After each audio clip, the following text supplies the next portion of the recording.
So, I, how you been like living up here so far? Good. It's Yeah. been really nice. What have you guys done since you've been up here?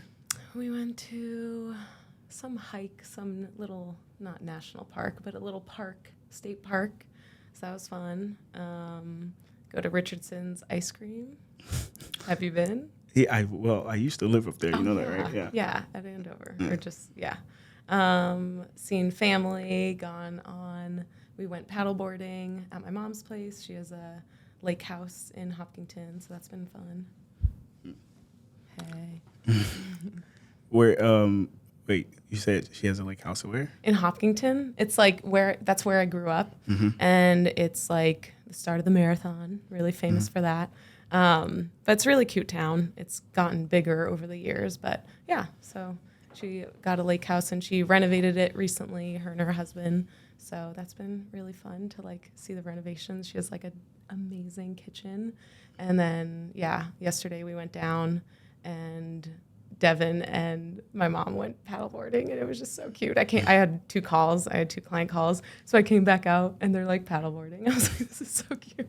Yeah. How's the transition been for work here? It's been good. Well, because my private practice is online, and I, market through social media and all that, I felt like it's kind of increased a little bit, but it's pretty much stayed the same. And then I'm working at the eating disorder clinic in Hawaii, so it's 5 to 8 p.m. Hawaii time, which means that it's 11 p.m. to 2 a.m. this time. So, but it's only one night a week, so it's not too bad. So yeah, I'm doing that. So explain a little bit your title to me and like your overall title, because it sounds like it's like long. Yes, so not too long, but I'm a registered dietitian. I'm an intuitive eating counselor, so that's a certification that I got. And then body image coach, so helping women specifically, but all people with having a healthy relationship with their body and healing their body image and all that. How'd you get into that? Like, what was what drove you to do that? Yeah, so when I first went into college, I took a gap year, and that gap year was pivotal because I got to experience, I lived in Costa Rica for a few months, so I got to experience new culture and the food and all of that. So that was a really cool experience. And then I went into college thinking that I wanted to study social work. I wanted to help people, right? I just wanted to really help people. But when I was at UNH, I went to University of New Hampshire for one semester. I was like, okay, I want to, help people. But then my counselor, I remember talking to her, and she was like, sounds like you really love food, and then you can help people with food, as a registered dietitian. And I was like, oh, okay, that sounds great. And so I went to school at Framingham State, and so I studied there. I studied food and nutrition with a concentration in dietetics, because you can study nutrition, but being a registered dietitian is a whole nother level, and you have to do an internship. Now you have to get your master's. You have to do continuing education. So it's definitely a step up from just studying nutrition. But during that time when I was in college, I struggled so badly with my relationship with food. I obsessed over what I ate. I counted calories to the T. And what is interesting and makes sense is a lot of women or just people studying nutrition, that's what happens. They get so caught up with that because they're being taught so much information, about nutrition. So they feel like they have to be this perfect eater, right? And so, so that was kind of my story of I was studying to become a dietitian, but I actually really struggled with food. And then once I passed my boards and really learned what I wanted to focus on, I wanted to help people heal their relationship with food, because after I was in college, that's when I started to heal my relationship with food, learn about intuitive eating, and learn about a new approach that I had never heard of in school, that really just opened my eyes to how I can interact and experience food in a new way. Yeah, because I found it interesting because obviously I studied as much nutrition as I needed for like the personal training side of things, but never really into that depth that you went with what you do. Right. So it's always good to hear different Yeah. perspective when it comes to eating, especially because I'm more like the disciplined eater and I'm like very strict and narrow. And it's probably because of when I learned the things I learned, I just applied them and said, oh, this works this way for me. I'm going to stick to this, Right. regardless of how restricting or regardless how hard it is to manage the schedule of eating.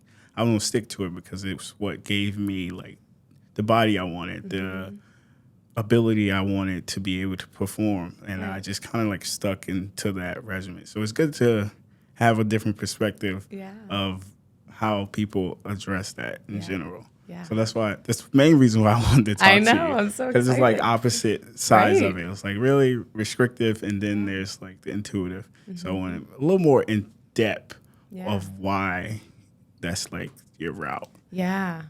Yeah. I mean, for me personally, like I said, I was in a place where I just like thought about food all the freaking time. I thought about my body all the time. I didn't say freaking, but yeah, like, no, I don't want to swear on here, but yeah, all the time. And it was so stressful. It took away from my life. And so with intuitive eating, it's an approach. They say it's a self-care approach towards food that integrates rational thought, emotion, and instinct. So you really get to connect with your body. What dieting and what being in this place of restriction and counting calories does is it disconnects us from our bodies. So with intuitive eating, it connects us to our bodies and allows us to understand like what is our body telling us? Like how can we listen to what our body's telling us and honor it? Because our bodies are amazing, right? Like they communicate to us, but only if we listen to them. That's the biggest thing. So yeah, I would say why I went into that was because I knew the approach that I was doing wasn't working. And I was like, I need to find a new way. And once I kind of learned about intuitive eating, learned about just a gentle approach towards food, it was like, okay, this is sustainable. That's the biggest thing, right? We want things to be sustainable. And it just allowed me to enjoy life more and not be so fixated on food. For sure. My question would be like into that is there any discipline in the intuitive eating piece? Yeah, that's a great question. And yes and no, right? We want to have flexibility. You want to be able to, you planned on Wednesday night to go, you plan to eat at home on Wednesday night, but your friends are like, come on, let's go, go get some pizza. Like you want to be able to do that, right? So I think that's important. There is structure, right? We don't want to just be like, yeah, eat whenever you want and just completely just listen to so this is a misconception, listening to your body all the time. That's not what intuitive eating is, because there are times, especially for myself, I've experienced a lot of grief in the past like couple years where I didn't feel like eating. Like my hunger cues were completely shot, like not really functioning and working. And so I had to eat just because I just know I needed food, right? So I think a little bit, there needs to be some structure, making sure you're having 3 meals and having snacks and all that. That's so important. But we also want to have flexibility, and we don't want to be like, I have to eat at 9 o'clock. I have to eat at 12 o'clock, right? We want to have some flexibility with it. And another question I have is it, do you think it's for everyone in the sense of, so like when I think about something like what you're explaining, I envision it being for someone that's like far, like on the edge of like been dealing with a lot of stuff when it comes to food, has really struggled with keeping themselves accountable or like restricting themselves. So like this is something for someone that's like very far off the spectrum when it comes to eating, body image, body dysmorphia, all of that stuff. And like this brings them back. Do you think it's just for them, or you think it's an approach everyone should have? That's a great question. And I want to just be like, everyone. Yeah. And I think people can apply some of the things about intuitive eating. Like, so there's Evelyn Tribole and Elise Reich, they wrote the intuitive eating book. So it's a book. It's not just something that I just made up or, and so they wrote the book, and there's 10 different principles to it. And for example, some of them is find satisfaction with food, or honor your hunger, right? So like those things, I think people would want to, and I think they could benefit from incorporating the different principles of intuitive eating. And for example, if someone, because I think I thought about you before, we jumped on here, if someone is wanting to increase their muscle mass, or they're like Devin, he's training for a triathlon, right? So like specific things like that, yes, they can still approach it with that intuitive eating lens, but it may have to have a little bit more discipline because you have certain goals.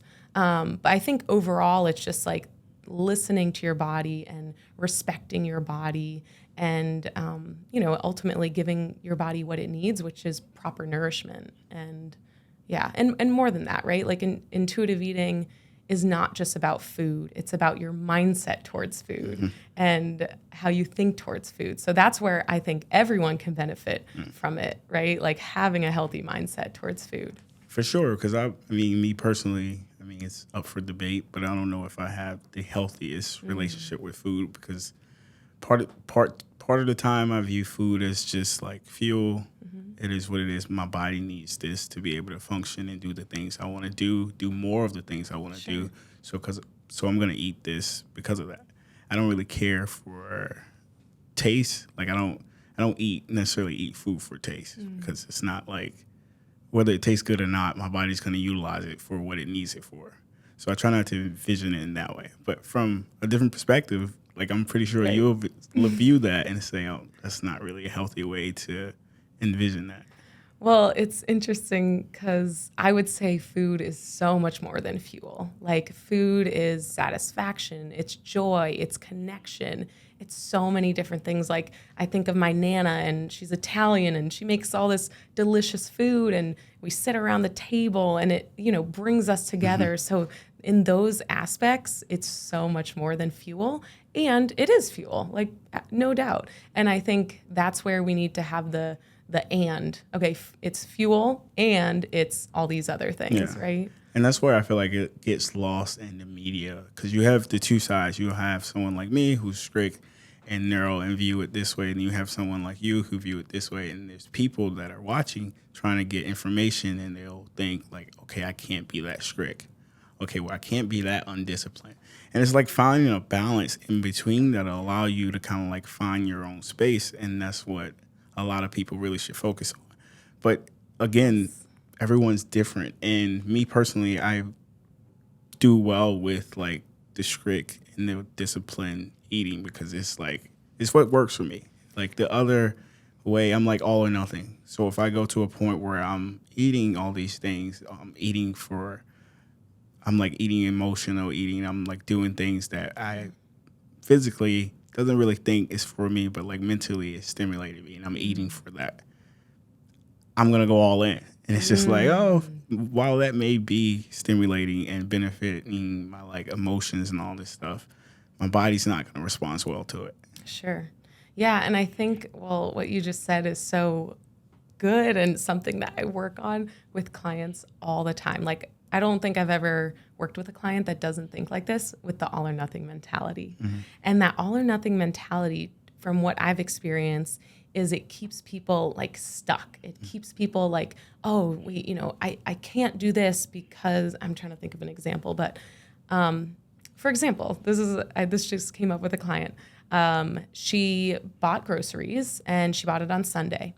And she said to herself, she was like, okay, I can't have it until Monday. Monday is when I'm supposed to eat all these groceries.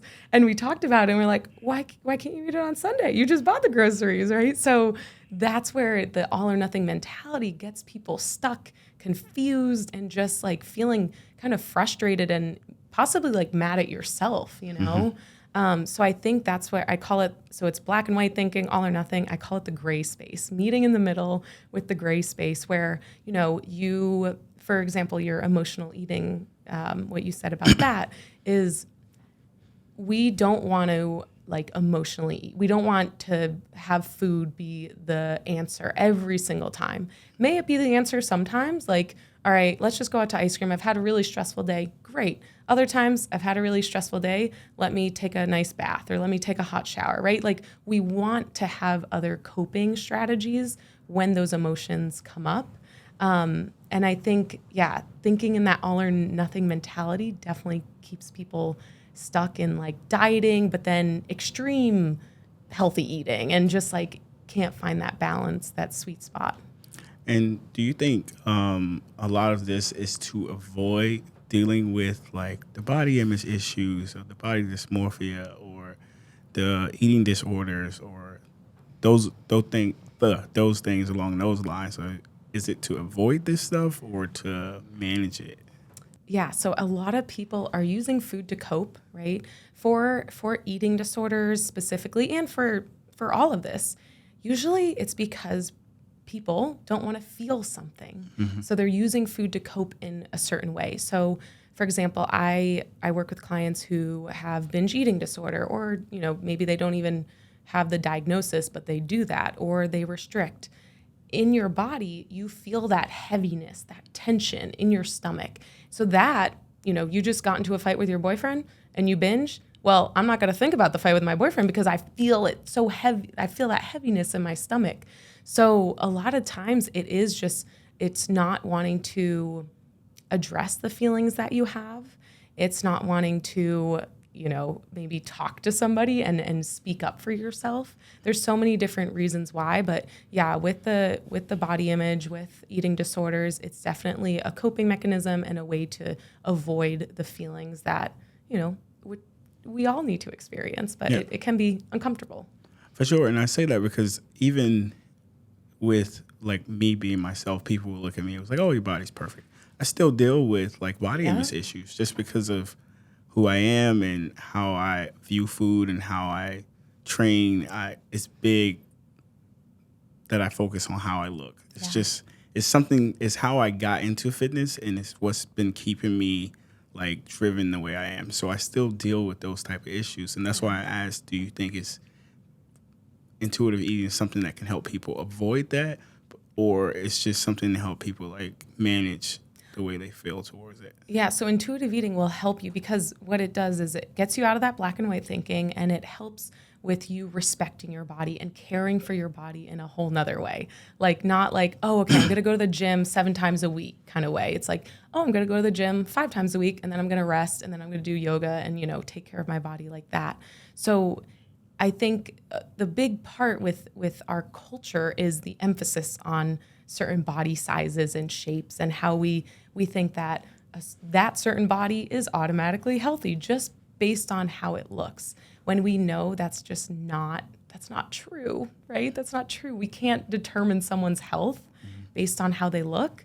And it's kind of, it's weight stigma, it's fat phobia, where it's just like, yep, you're healthy because you look like this, or you're not healthy because you look like this. Like, we don't know. We don't. Yeah. We definitely don't. We don't know because I know some people that take like performance enhancement drugs. They're on steroids and they look like they're healthy.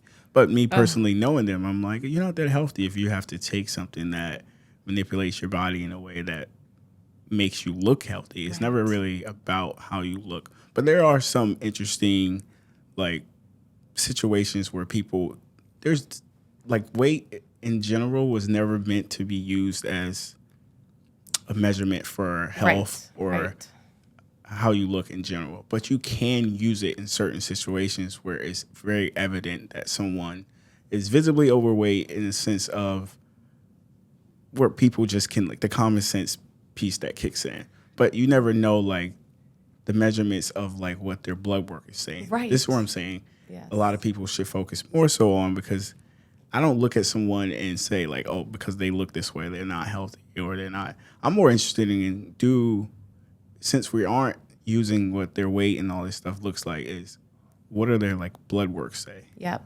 Because that's to me is more like the focus on things that we can actually change, especially when you get certain clients. Like I have a client that's very overweight and I just started training them probably 400 pounds.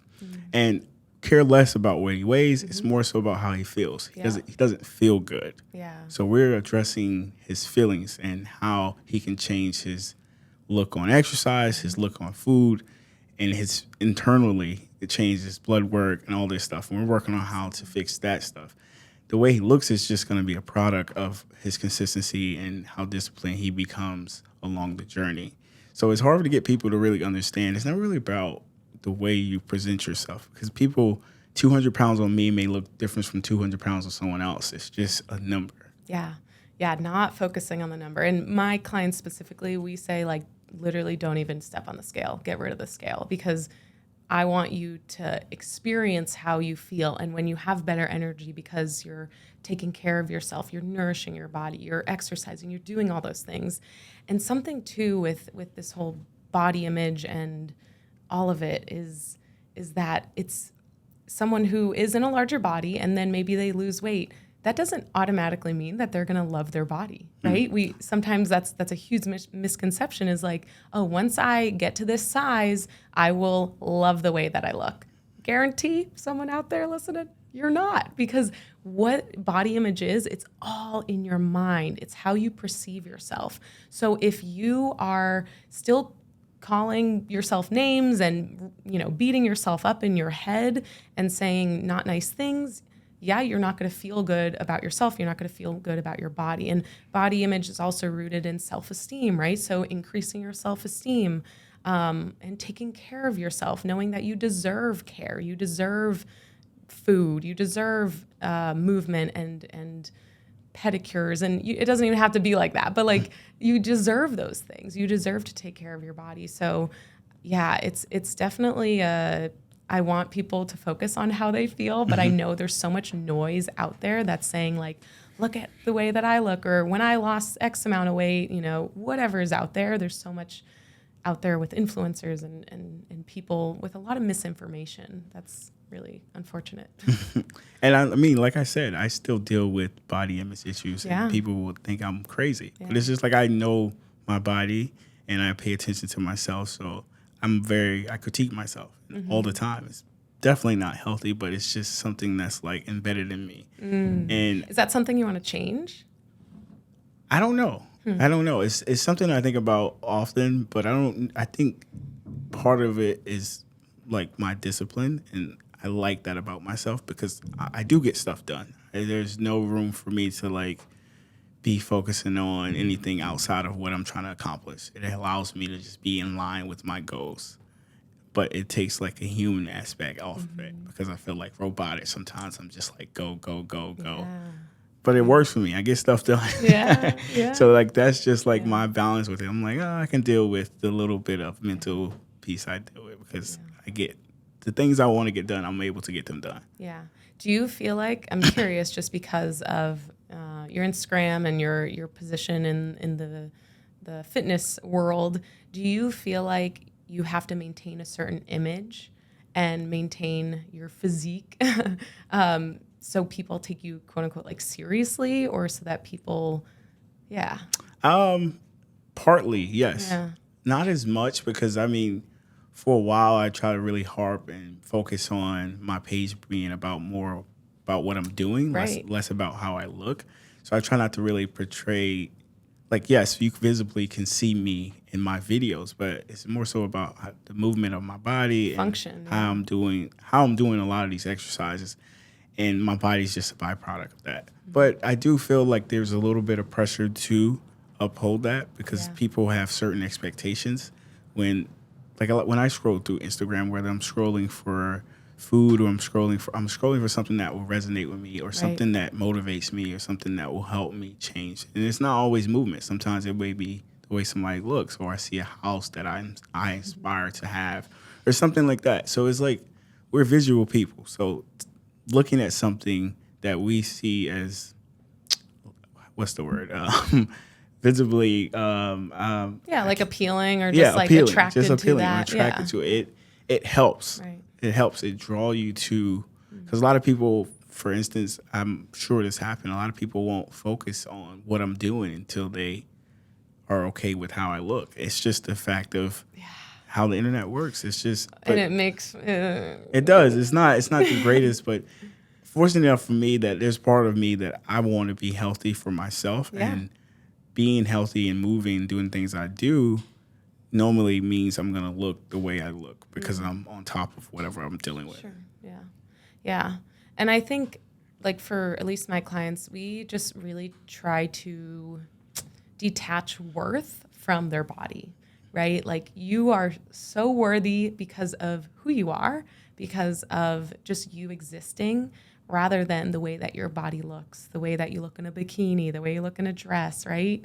And it's so hard in our culture because of the social media and just maybe even childhood experiences. I would say I have at least 80% of my clients have had parents or caregivers or people around them fat shame them, or are you going to eat that? Like those types of things, which, like, oh my goodness, that is so not supportive and not benefiting that human in any capacity, because that just breeds shame, and shame grows in secrecy. Shame grows when it doesn't have a place to go, and people don't want to talk about the stuff that, like, is, you know, deep within their soul. And usually when clients work with me, then they do, you know, but there's just so much shame out there, body shaming, all of it. So How much of what you do you feel like is, well, I guess it would be all, is based on your own experiences with food and how you view things? Because I feel like in your case and in my case as well, how we develop through our passion and what we do is rooted from what we've been through. But do you feel like it could create a little bit of biasness on it? Sure. Yeah, absolutely. Like, and I've approached, or recently that's been something that I've been working through. Something that I've been working through, because I'm like, I want to know different opinions, but I also, like, I know what works for me. I know, like, what I'm tethered to, because, like, this has helped me feel good mentally, physically, emotionally, all of that. And when we talk about health, which I think is important on this podcast and just in general, talking about health, like, we all have different definitions of health. So we all have different definitions of health. And so for me, when I approached, or, you know, looking at my past, that wasn't healthy. I was maybe physically healthy. I looked physically healthy, but emotionally, mentally healthy? No. But with this new approach, and with the approach that I have now with intuitive eating, just being kinder and gentle, more gentle with myself, it has allowed me to improve my mental health and my physical health, my emotional health, my relationships with people. So yes, maybe I'm biased, but it works for me, and I've seen it work for clients. So I'm like, I think it's, you know, doing well. This will be a little personal, but do you still have, I said I have it. Do you still have moments and days where you don't like your body, or you don't? Okay. Yes. I knew you were going with that. And I was like, yes. And I had a amazing body image coach on my podcast. And what she said resonated with me so much, because we're taught, or at least the conversations I've had, it's like, you're not going to love your body every day, right? You're not going to love it, you know, work on respecting it, work on, you know, treating it with kindness, all of that. But she said, no, what if you do love your body, but you're not, like, attracted to your body, or you don't have that, like, oh, I look so good today, but you love your body because it's carrying you through life.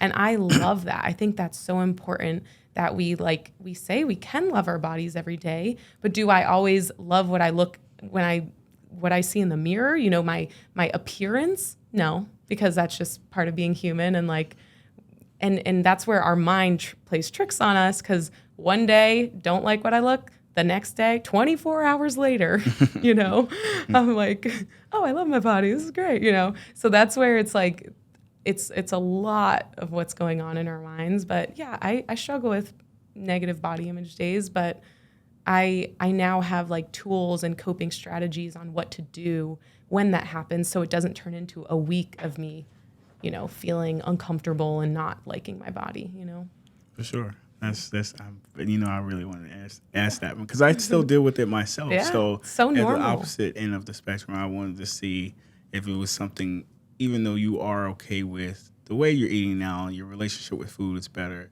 and all these things, do you still deal with the body image stage? Yeah.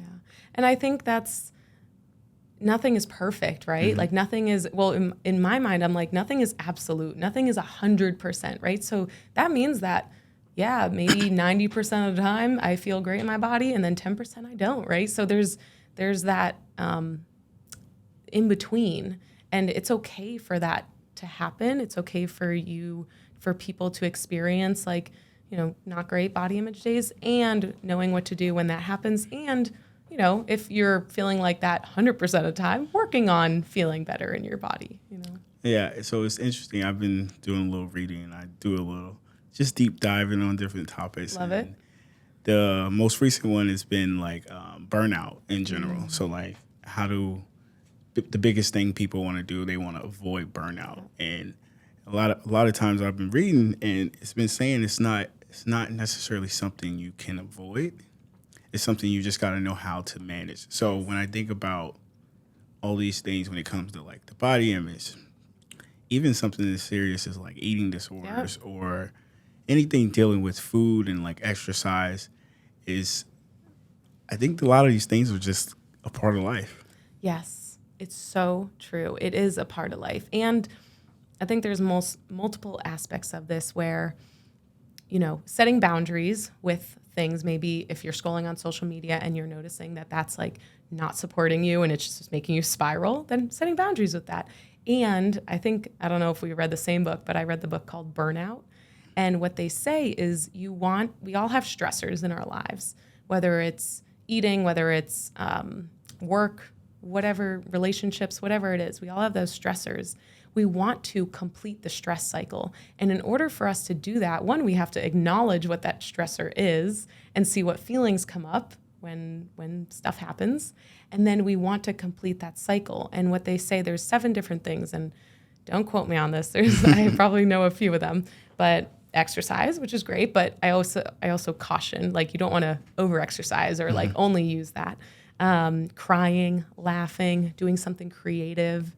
And then there's a couple more. But we want to, essentially what you're doing is finding a coping strategy for that stress.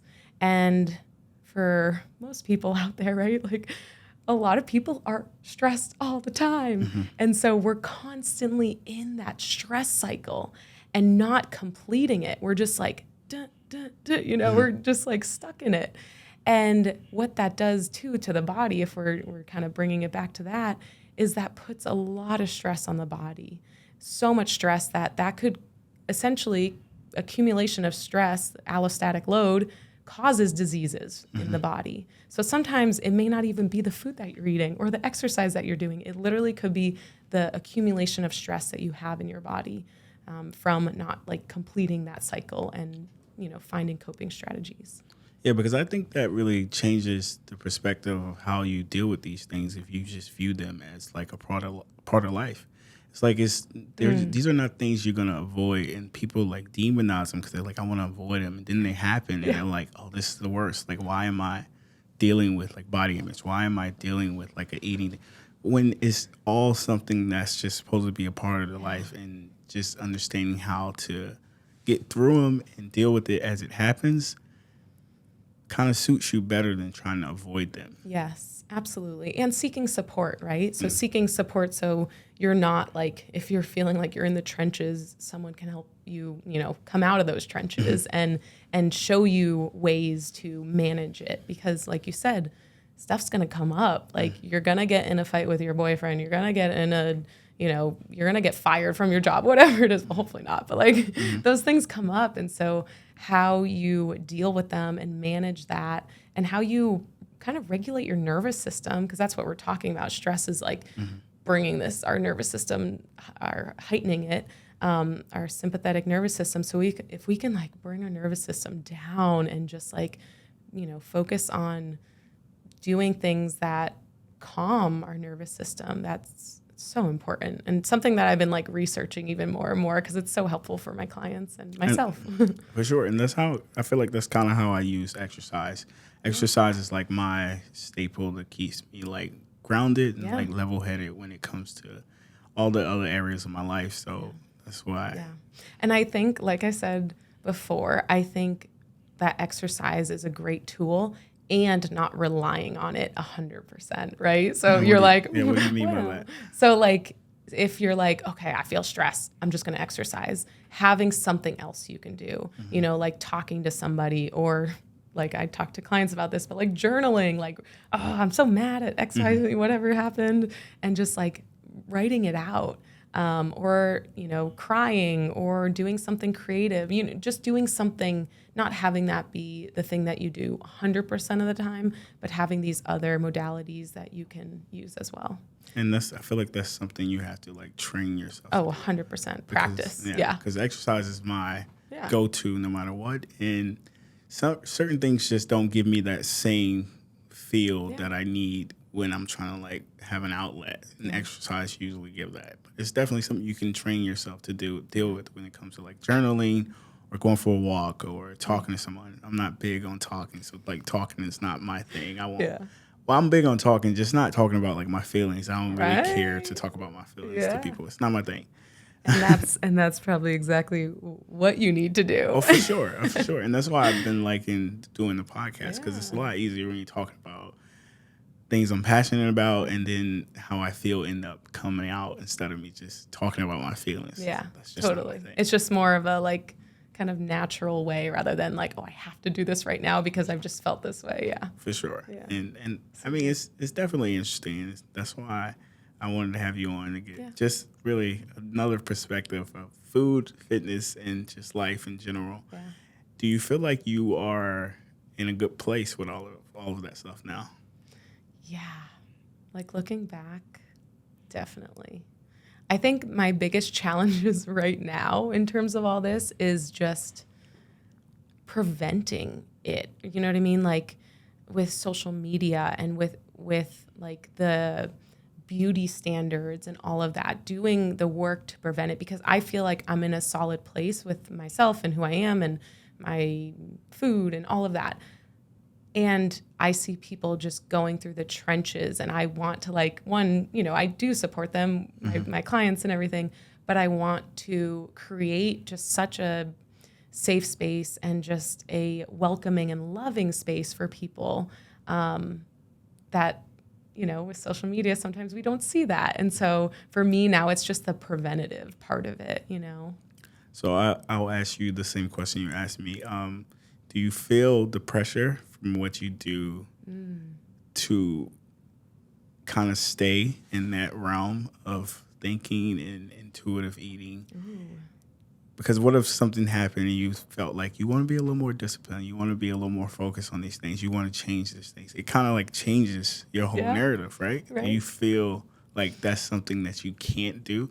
Because I watched a few coaches I like follow on social media when they weren't at their best, like physically, or what they say they talk about movement, they talk about like love yourself, and then they had a transition where they started getting a little more serious or a little more disciplined and a little more focused, and their body changed. So now their whole image changed. They're like talking about abs. They're talking about, they just completely like had to rebrand themselves, which for me personally, I don't really always think is a good thing, but we are human, and life happens, and we change, and we grow, and we want to experience different things. Yeah. But do you feel like there's pressure for you kind of not to? I feel like it's kind of like the whole, if Lizzo would like lose weight thing, how would that affect her like brand? Ooh, this is such a good question. And I'm glad that you asked this, because this actually came up for me in the past few months. So in the space that I'm in with intuitive eating, anti-diet, right? I don't believe in diets. I don't believe in like intentional weight loss, because what we found over the years with diets is it's not sustainable. That's just a side note. But what I have found is in this space, people have gone to the other extreme of like, who cares what you eat? You know, it doesn't matter. Oh, you don't need to work out. You know, just kind of more lackadaisical, just like not caring about your health. And I was like, okay, this doesn't align with me. Like, this doesn't feel good. Because I do think what you eat is important. Your movement, your mental health, like all those things are so important. And just finding that balance again. So I've had to kind of check in with myself and like, okay, what I'm seeing all these dietitians, I'm seeing other people out there, some of them, not all of them, but like going this route. And I just want to align with or focus on what feels right for me or what my values are. And so I have had to like, okay, what do I believe? And how can I like preach that message and not say, you can have like cake for breakfast. That's what some of the message. I'm just like, but no, like why? Like is that really going to support you? Like you can give yourself permission to have that. That's great. Like you tell yourself, I can have cake for breakfast. Maybe you have like a tiny piece, but like, is that going to support you for the rest of the day? Is that going to make you feel good? So that's where I'm like, okay, we have to find a balance where it's just like you're not restrictive dieting. You're not saying F it. Like you're finding a balance that works best for you and your lifestyle, your preferences, all of that. So yeah, I've been going through that right now. I was expecting, I don't know, I think I was expecting the opposite answer. Yeah. But I was curious because I obviously, Devin's my best friend, so I know how he operates. My boyfriend. It's more so how I operate. And it can bleed onto you. Sure. Like your ways could bleed onto him and his ways can bleed onto you. Yeah. And when you're dating, especially me and my relationship, I try not to impose my beliefs on the way she should be eating, the way she should be doing things. If she asks for advice or my perspective on things, I try to give it without like being too direct, because I know I'm direct and just how I deal with my clients. Like there's no emotion involved. It's a sense of like A, B, C. You know what I mean? It's like this is how we do this is how we get there. So you can't be that way with people that you're emotionally connected to. I definitely think Dev and I have had like influence on each other in a healthy way. I would say we definitely had some conversations and disagreed, but what it comes down to is like we care about our health. And for me, it's just like I don't want to be obsessed about my health. I want to care about it, but I don't want to be obsessed about it, because what that does is that impacts my mental health, and that doesn't support my mental health. But I think he's impacted me in the way of like a little bit more discipline, right? Because I was in the other realm of like, F it, whatever. And so a little bit more discipline of like, okay, I do like creating a structure around exercise or knowing, I'm going to go to the gym this day and that day, whatever. So he has impacted me with that. And that discipline part is important. And it's a weird conversation in the space of intuitive eating, or it's an interesting conversation in the space of intuitive eating, because I do believe discipline is important. Do you need to be disciplined and structured all the time? No. And is there grace with your discipline? Like if you say you're going to do something and then you don't do it, yes, there's grace. I think that's where you're having a healthy mindset is going to be important. But yeah, I've definitely been like, okay, a little bit more discipline is supporting me, I like that because once I knew you guys were moving together, I thought that would happen. I feel like it was impossible that it couldn't happen. Right, totally. But I've had an influence on him too. Don't forget about it. So I'll ask you this, and you'll be able to answer it more so from your perspective. So when it comes to, in general, how most of the stuff you see on the internet, how they preach, it pretty much, to me, from the outside looking in, looks like they're preaching something that requires no effort, requires no discipline, requires no structure. It's just like free for all. Like, eat this because it makes you happy.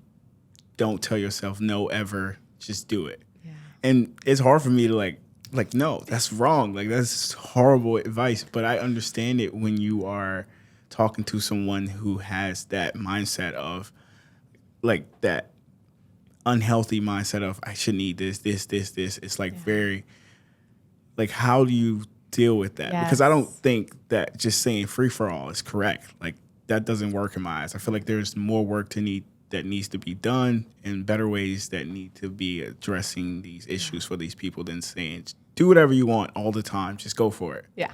Like, I don't think that's going to help them at all long term. No. I feel like as humans, we want and crave structure. And it doesn't need to be, again, like to the T, all of that, but we want that. And so, for example, with my clients, they sometimes fear certain foods, right? There's a lot of misinformation out there, so they'll fear just eating a cookie, right? There's a lot of stress that goes into just eating a cookie. Mm-hmm. And so what you see is just like, all right, eat a bunch of cookies and like you'll be good, and eat them all day, I don't know, whatever you're seeing out there. And so what I like to do is create structure around mealtime, having an idea of when you're going to eat and adding that cookie into that mealtime. So you're having structure, but you're not feeling like so out of control, because that's what people feel. If they're listening to that, they're like, okay, I'll just eat whatever. They feel out of control, but we want to contain it a little bit and not like, yes, you have control about what you eat, but we don't want it to be like so fixated on that. But yeah, creating structure, having the cookie, adding that in, and then continuing from there, but not this F it mentality. Yeah. Not supporting. So that's what I personally, that's all you see online. Like, that's what I thought it was more so about. Yeah. And I'm glad you were able to educate me more so. It's so good because I'm glad you brought it up, because that's the all or nothing thinking. That's the other side of it, where it's just like, or okay, I have to follow a diet to a T, right? That's one side. And then the other side is just eat whatever you want. Just eat all the cookies. How is that helping, right? All or nothing, yeah. It doesn't. And that's all you see online. And I felt like it was, and I had created this own narrative in my head about like dietitians online. These people don't know what they're doing. And it was just my personal perspective of it, because all I seen was them saying like, just do whatever you want. I was like, how does that get you to the goal of taking care of yourself? Like, what does that do for you long term? I feel like it makes it worse. Sure. Because once you really open that door, it's going to be hard to limit yourself or have more structure, because you completely opened it and said, do whatever you want, eat whatever you want. Yeah. So how do you get them back away from that? Yeah. So I love this. So with that, someone who's in the kind of trenches of disordered eating and they fear certain foods and they're like thinking about foods, feeling guilty around foods, I think dietitians that you see, it's just like out there being like, eat the foods, like it's fine, right? It's like, it's okay. And I think their messaging is maybe a little off, but their intention is okay, right? Give yourself permission to have those foods. That's totally fine to have those foods, but also like, that's not what you're going to do forever. And so I think that's a missing link is, so for example, there's this idea of habituation. Habituation says that the repeated, hold on, go back. Habituation says that the repeated exposure that you have to a food or whatever it is, the less stress, the less draw that you have towards that food. So, for example, cookies for a client. They used to binge on cookies, they fear cookies. What we want to do is to have cookies more often and make them available to them. And you may be saying, this person's going to want cookies for the rest of their life. They're going to want them every single day. And what we find is over time, it just, the amount of cookies that they eat and, whatever food it is, declines. So they don't want them as more because they know that they can have them. So, and this is so important. I see this all the time. I have clients sometimes that, eat a lot of peanut butter at one time. And so once we allow them to have peanut butter, incorporate it in their pattern of eating more often, they don't crave it as much. That's just like, I'm telling you, it works all the time. Like it works all the time. It makes sense. Now that you say it, makes a lot of sense. Do you think having So I've had this struggle with my parents because if my parents knew better, they would do better. Like they don't understand the way they should be eating. They only know what they know, and they learn from their parents or whoever. So they think going to the grocery store is just getting frozen foods, getting whatever, and putting meals together, and just like, oh, I ate today. But they could have gone through a full day of eating and not obtaining one thing that their body actually needed. And you go on years and years and years. You teach your kids it, and it travels, and it's just because they don't know. So do you think having that knowledge will help people more, or is it too much information? Because the flip side of it is the too much information, you become obsessive. Yes. And you become fixated on the calorie intake and the calorie you burn in and all that stuff. So it's like, where's the middle ground? Good. Such a good point. Yeah, like knowledge is power, absolutely. And too much knowledge can make you feel paralyzed. So that's what out there in social media, all the misinformation.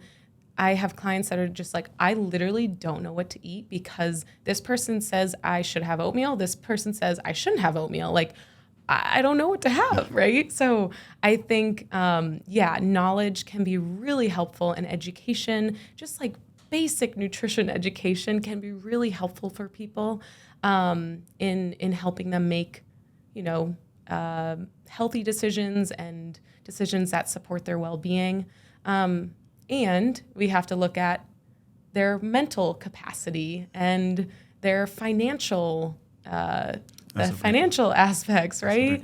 Do they have access to a grocery store around the corner? Whatever it is. But there's so many more things that we have to think about with someone like eating healthier and wanting to make those decisions. Yes, it's knowledge, but it's also those other things.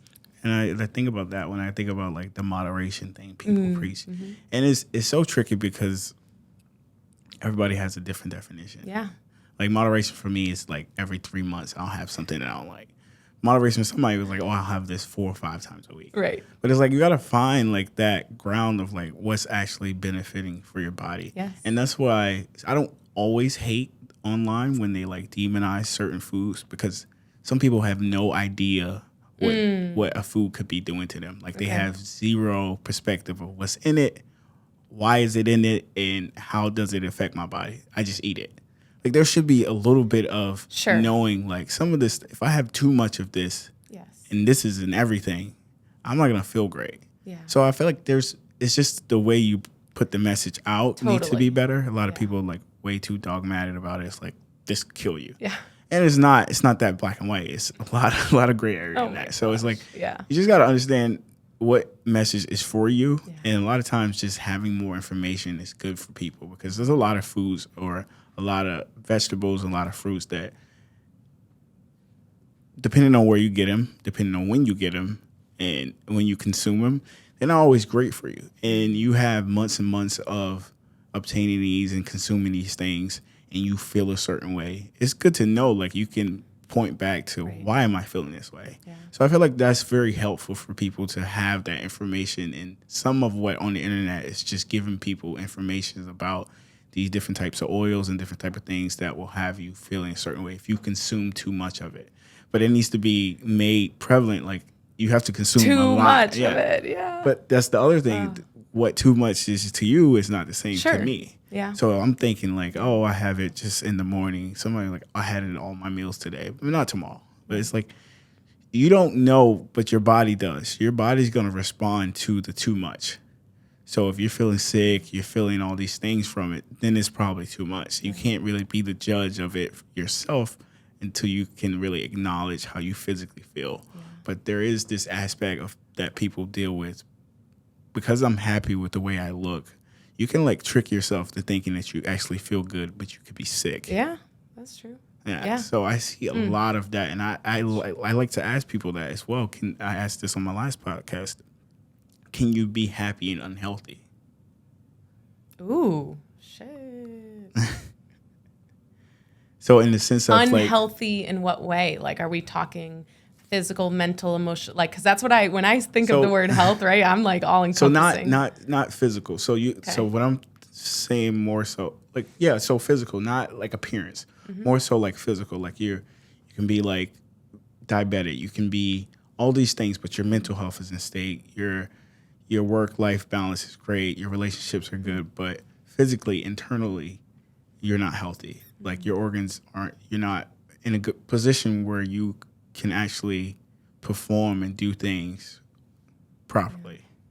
Do I think that it can impact your life and put you in situations that are undesirable? Yes. Do I think that someone can still maintain a sense of joy and happiness because they have other things in life that bring them that? Yes. So. But longevity-wise. Okay. So if we, obviously, life happens. A lot of people die from freak accidents. But if we could view life as, if I take care of these things, I'll live according to how well I take care of myself. Yeah. If you're only focusing on the happiness of the way you feel emotionally, mentally, and not your like physical health, how long do you actually survive? Okay. I mean, there is some validity to that, I would say. I'm like, I'm going to need to think on this one a little bit more. And you know what I just thought of? And you can look this up, or people listening can look this up. There's a study, it's called the Rossetto effect. And I'm like, don't quote me on like all the specifics of it, but generally speaking, there was people from Italy who immigrated over to Pennsylvania, in a town in Pennsylvania. And the town around them, this was in the 1960s, the town around them had a lot of issues with, or just in the country, had a lot of issues with heart disease that was on the increase. And this specific town didn't. And researchers were like, or doctors were like, what's going on? Like, why is this town healthy? Why are they happy? Why are they, living well? And what they found, then they looked at their diet, of course, right? They looked at their activity. Activity wasn't they weren't doing a ton of movement. Their diet, lots of lard, they were smoking, they were not eating a ton of vegetables, like all these things that you're like, wait, that's not healthy. Yeah. Like what? What they found was they had such a close knit of community, and they had people that they could laugh with and enjoy life with, and they just had such a strong sense of community, and that decreased their stress in life, right? We talked about it before, but like decreased their stress in life, and that improved their health. These people weren't experiencing the heart disease, hypertension, and strokes that the people in the country were experiencing. So I would recommend people to like look up that study. But to your point, like I'm just like community is so important, social, right? Like all those things are so important. Yeah. I feel that, and now that you say it, I think about that more so, because you kind of like you're flirting with one end or the other, because if you become too fixated on your physical, it creates that stress. Yep. You have that stressor, which eventually leads you to be unhealthy. Like I don't think you can be like mentally healthy and not physically healthy. Like it kind of like pushes one on the other. So like it's really just finding that in between balance of just dealing with all the things you're dealing with. Yeah. And another aspect to that too that I will mention, just so people are aware of it, is our gut and our brain are so connected. So when you feel stress in your brain, you're feeling a lot of emotions, that impacts your gut. And your gut is like your second brain. Mm-hmm. So if we are not taking care of it in that way, then you may notice that you have, GI issues, or you may notice that you don't have a lot of good energy. There's so many things that could impact that. But you know what I'm saying? Like there's our bodies are so connected, and that stress that we have impacts everything. That's good. This has been great. I'm glad we did it. Yeah. You really answered all the questions I asked you. I felt like people wanted to know, but there were questions that I really wanted to have answers to as well. So that was good. Yay. I'm glad we did it. I'm so glad. Yeah. Where can people find you if they need more information about what you do? Yeah. So my Instagram is balanced.nutrition, and then I have a website, JennaCorisNutrition.com. And then I actually have a podcast as well. It's called Grace Over Guilt. And that's on all podcasts, stations or whatever. But yeah, I do one-on-one coaching for nutrition, body image, and then I have a course coming out called Reclaim Your Health. Oh, So yeah, improving your eating and lifestyle through mindset shifts, wellness practices, and yeah, I'm just so excited for it. It's gonna be so good. And gentle nutrition. That's the last part, the gentle nutrition part. All right. Well, thanks for coming on. Yeah, thank you so much, Joe. Appreciate you.